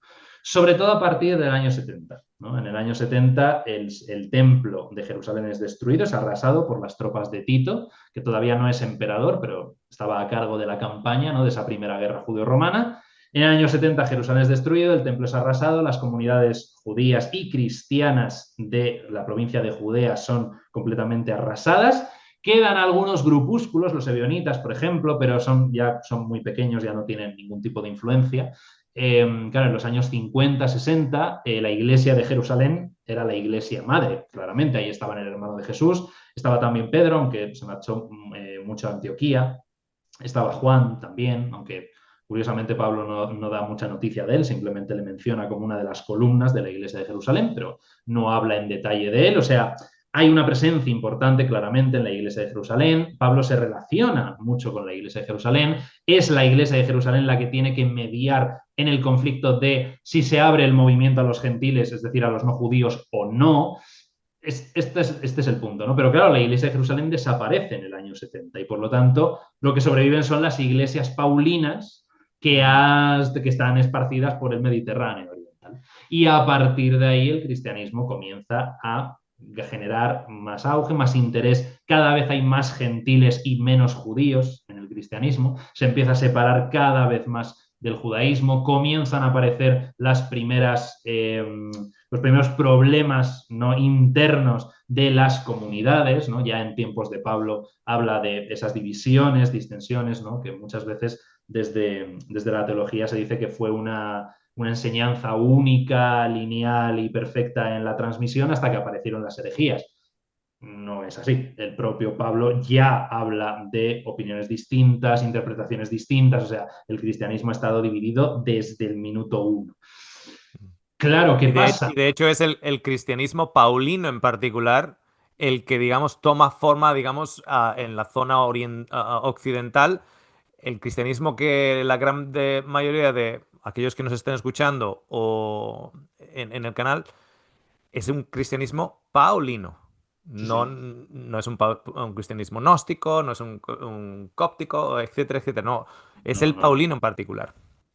Sí, sí, desde luego. Claro, además también es interesante porque la iglesia que acaba asumiendo en el occidente la preponderancia que tenía la iglesia de Jerusalén va a ser la iglesia de Roma.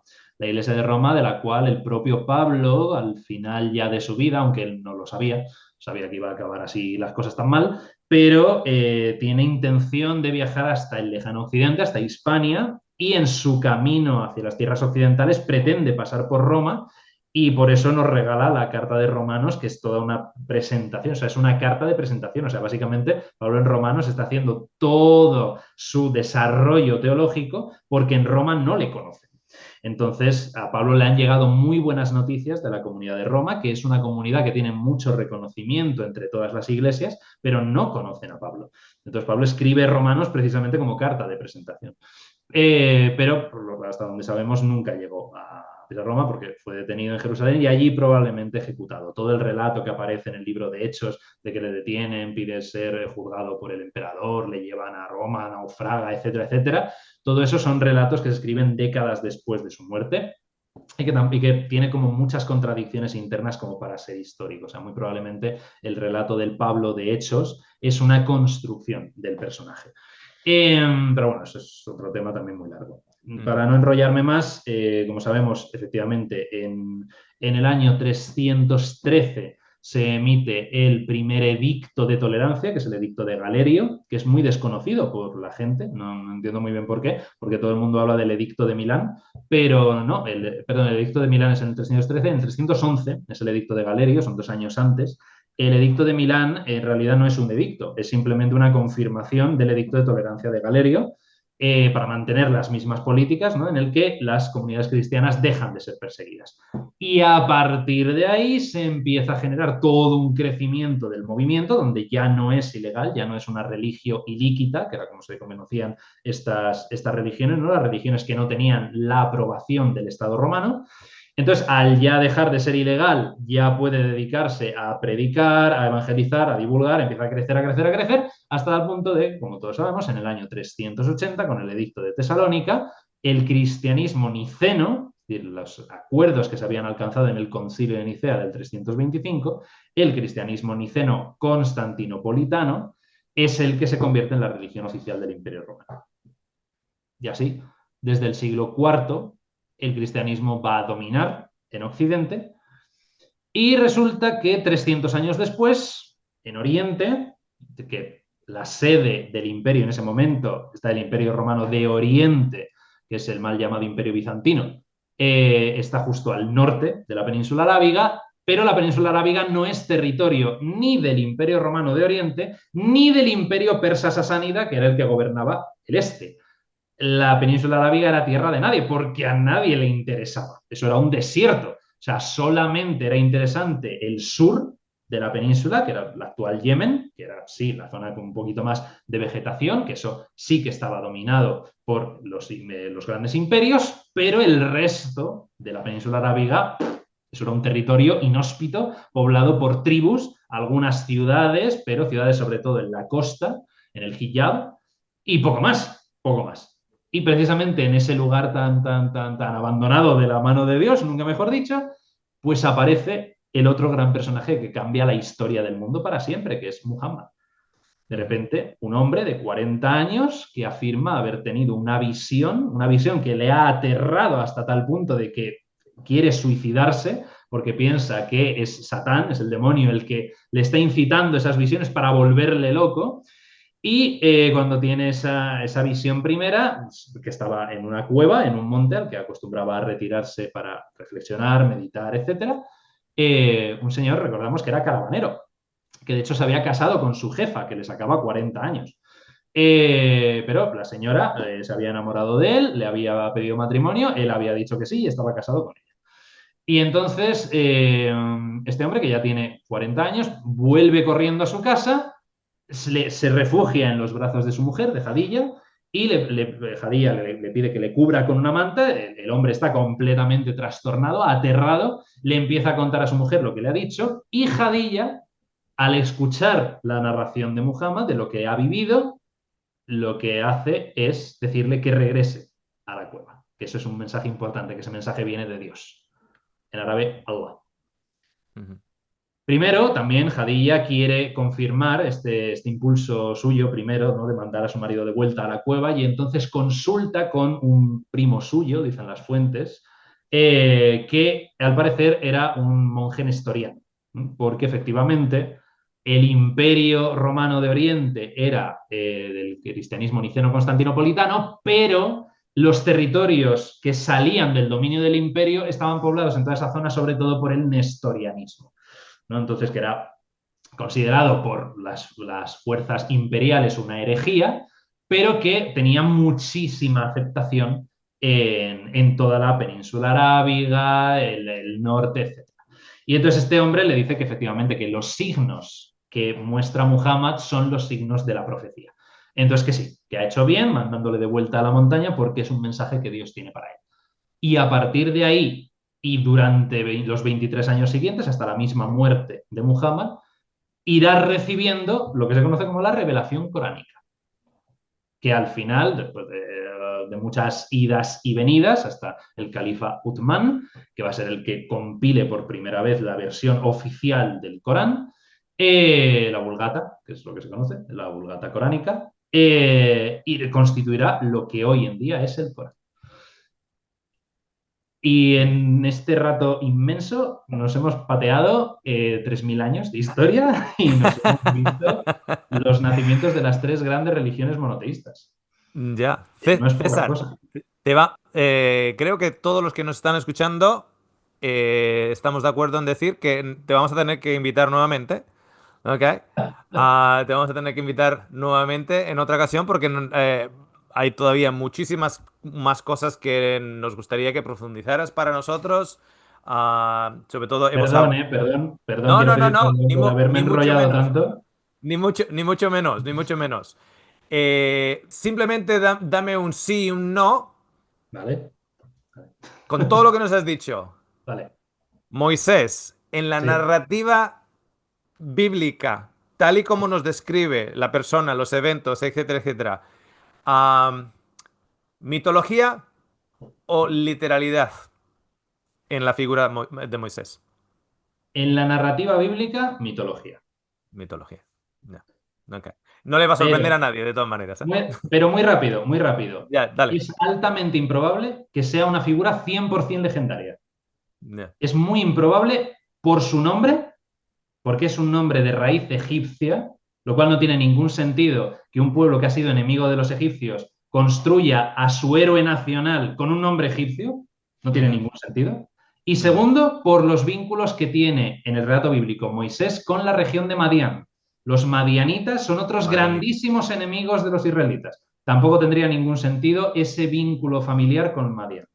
Ujú. Pues entonces, por esas dos razones, se considera desde las ciencias bíblicas que Moisés es un personaje histórico, pero no sabemos nada del personaje histórico, salvo su nombre. Todo lo demás es narrativa mitológica. Ok. Muchísimas gracias. Daros por bienvenidos. Rosa, ¿tienes una preguntita para... o un comentario para César? Ah, te felicito, Oscar, porque este tema que tocaron en el día de hoy es bien importante para nosotros los que estamos inquietos en conocer de de nuestra fe. Ujú. Entonces, yo estoy tomando una clase de historias antiguas y lenguas antiguas y mucha información, pero me encantó verte tocar este tipo de temas y tu invitado de lujo que tienes hoy que es bien importante para nosotros entender desde el principio, tenemos que saber toda la historia antigua para poder entender el pueblo hebreo. Ujú. Así que yo estoy bien contenta. Hoy es el día más fácil para mí. A mí no me agradezcas nada, Rosa. Sí, sí, porque El día más fácil. tú lo invitaste y tus seguidores Bueno, nos encanta. la invitación viene de Mary. Mary es la que hace el trabajo sucio, la que se mancha las manos. Yo te voy a decir mi trabajo, Rosa. Yo me he levantado, he bebido un vasito de agüita, me he lavado la cara, me he sentado aquí y he disfrutado de César dándonos una clase magistral de historia. O sea, sí. Gracias, gracias. Más de esto, Mary, y te felicito a ti y a todo tu equipo. Es un placer tener que escuchar invitados como de lujo como el que tuviste hoy. Felicidades a todos. Gracias, Rosa. Muchísimas Ah, gracias, Rosa. muchísimas gracias. Tenemos a Norma, Norma con la mano levantada también. Ahí. ¿Escuchan? Por cierto, Perfecto. César, Rosa de Estados Unidos, no sé de dónde, de Estados Unidos, y Norma de Viva México. Mira, internacional, qué bien. Hola. Pues no, más que una pregunta, quisiera, como dijiste que le ibas a invitar por una segunda ocasión, Oscar, no sé, que nos ampliara un poquito más quizás de Jesús para acá, porque me llamó mucho la atención, Como propuesta, te sí, refieres? como propuesta, sí, porque me llamó mucho la atención y me desmoronó un poquito que el libro de Hechos dices que fue como, no sé, como que no es muy verídico, no sé. Este, porque pues muchas de nuestras creencias quizás estén basadas en Pablo y en todos los libros y las cartas de Pablo, ¿no? Entonces estaría padre como que ya nos quedó claro que Moisés y todo eso es mitología, ¿no? Pero de lo que ya es judeocristiana, ampliar un poquito más eso. Me gustaría, si se puede. Del Nuevo Testamento, ¿no? De la composición del Nuevo Testamento, la historia del cristianismo primitivo, sí, sí, sí. Sí, da para mucho, da para O quizás mucho. lo tienes en tu canal, no sé. Sí, sí, sí, alguna cosa tengo, pero es verdad que temas explicativos, explícitos del Nuevo Testamento no he hecho muchos vídeos, básicamente porque me he tirado los últimos 5 años impartiendo un curso online sobre la historia de la Biblia y sobre el Nuevo Testamento. Entonces, digamos que era una manera también de premiar a mis alumnos el haber contratado el curso para no decir la misma información en abierto para todo el mundo, que entonces dirían, oiga, entonces ¿para qué te hemos pagado, no? O sea, si al final esto lo estás diciendo así y tal. Entonces es verdad que ese tipo de vídeos, hay algunos sobre cuestiones concretas del Nuevo Testamento, etcétera. Por ejemplo, ¿por qué los evangelios canónicos son canónicos, no? O hasta qué punto las enseñanzas de Pablo contradicen a las de Jesús. O sea, ese tipo de cuestiones sí que tengo vídeos al respecto. Pero la historia formativa de los libros, o desde su origen del cristianismo primitivo y cómo se desarrollan las distintas comunidades, de los judaizantes contra los helenísticos, o sea, todo eso, no tengo vídeos. Entonces, sí, yo encantado. Si nos volvemos a ver por aquí, pues claro, sin Ujú. ningún problema, faltaría Bueno, más. invitado estás, César, solo habría que completarlo y si tú estás dispuesto, por supuestísimo, puesto Pues puestísimo. muchísimas gracias. A mí Gracias. también me interesa mucho igual te vamos a tener que invitar 3 veces, porque me interesa mucho, más que nada por nuestra audiencia, Ujú, ah, el desarrollo también de la figura de Mohammed, ujú. de Mahoma, Mohammed, Sí. y del Islam, ¿no? Y esas Ujú. conexiones, porque son básicamente los tres pilares, a ver, Real Madrid, Barcelona y Bayern Múnich, en ese sentido. Sí, Que sí, la sí. cuarta vez que te invitemos vamos a tener que hablar también de Oye, si de da que si queremos Tagotama, defender. pobrecito. O sea que al ver Sí. si le vamos a dejar fuera. Luego ya te paso a ti ya al canal, ya, pum, ya te tiras tú con ello. Dice, a mí déjame en paz, yo ya no quiero saber nada más. Basta. A ver, Yo tranquilo. Fon, ¿qué nos cuentas? Tienes que abrir, Fon, el micrófono. A ver, un momentito. Ahí está. Buenas, ¿se escucha? Sí, ¿Se escucha? perfectamente. Muy bien. Nada, felicitarte a César, decirte que te sigo desde hace unos meses en todos los canales que haces intervenciones y que lo haces muy ameno y vamos, que se aprende siempre algo de ti. Y nada, te quería hacer una pregunta, mejor no sé si la querrás responder o no, y es si las religiones surgieron para responder a grandes preguntas humanas, ¿vale? Ujú. ¿Cuáles de esas siguen vivas en ti y especialmente el de la trascendencia? Ujú. Bueno, pues fíjate, o sea, es curioso porque no ha sido nunca una gran cuestión que me haya afectado muy profundamente. O sea, yo creo sinceramente que cuando nos morimos y se acabó. O sea, la cuestión de la muerte nunca me ha supuesto así un gran problema, ni de reflexión tampoco filosófica ni demás. Pero las grandes cuestiones, las grandes preguntas, las grandes historias, al final, como lo que sí veo es que todo al final remite al sentido, ¿no? Que es un poquito lo que hablábamos al principio de la charla. Para mí, yo considero que cada uno le damos a nuestra vida el sentido, ¿no? O sea, que la vida no tiene un sentido en sí, sino que somos nosotros, tenemos la responsabilidad de dotarla de ese sentido. Y para mí, el sentido de mi vida, que es al final lo que puede importarme, es hacer esto. O sea, yo he encontrado significado de mi vida estudiando estos temas, divulgándolos, enseñando sobre ellos, porque me parece de una riqueza tan maravillosa, una sabiduría espiritual de la humanidad tan enorme, tan profunda, que el simple hecho de compartirlo con personas a las que también les interese y que le puedan aprender algo y decir, pues mira, pues esto no lo conocía, esto tiene más profundidad de lo que había visto, etcétera. A mí eso me llena. O sea, tengo la enorme fortuna, porque es un privilegio absoluto, de pasar mis días preparando clases y sentirme completamente realizado en el aula. Entonces, grandes cuestiones de si los dioses, los ángeles, el más allá, de los premios, los castigos, los juicios y demás, eso yo pues, soy muy partidario de muchos teólogos clásicos que decían que eso solo Dios sabe.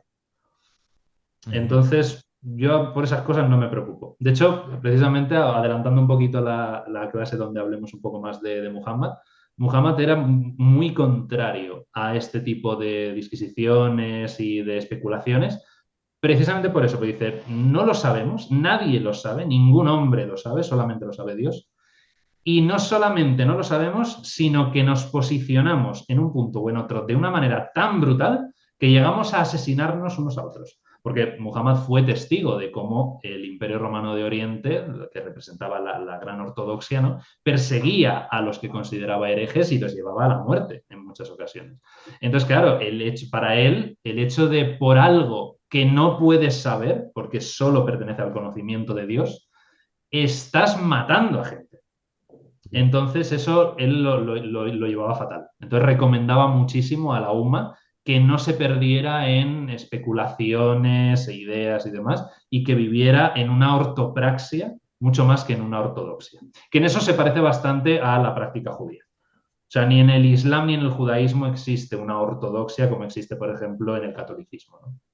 De esto es en lo que creemos, ¿no? O sea, eso desde un pensamiento tanto judío como musulmán, o sea, no se entiende. Sí, existen los llamados principios de fe de Maimónides, pero también tanto el judaísmo como el islam también ha evolucionado mucho, ¿no? Entonces, hay fenómenos que ni los grandes rabinos judíos de la tarda antigüedad o de la Edad Media, o los grandes ulemas o los grandes imanes de también medievales, podrían haber previsto siquiera que ocurrieran en el judaísmo y en el islam respectivamente, ¿no?, a día de hoy. O sea, tenemos fenómenos que para ellos eran completamente desconocidos, fruto de la dinámica histórica de las propias religiones. Pero es eso, o sea, esa preocupación por la creencia, por la recta doctrina, en el judaísmo y en el islam no existe. O sea, no es tanto en lo que crees, sino en cómo te comportas, lo que te hace ser judío o musulmán. Entonces, ya te digo, por eso en mi parte, yo lo reconozco, todo lo que hago es trabajo puramente intelectual, o sea, yo no hago tampoco ni ritos, ni nada, ni reflexiones, ni me identifico como practicante de ninguna religión. Me gusta estudiarlas todas, como he dicho también al principio, sobre todo lo que me encantan son sus narrativas, sus mitos, sus relatos, ¿no?, las historias que nos cuentan, que nos transmiten las enseñanzas que subyacen a esos relatos. Y en lo que respecta a la cuestión de la trascendencia, pues ya veremos.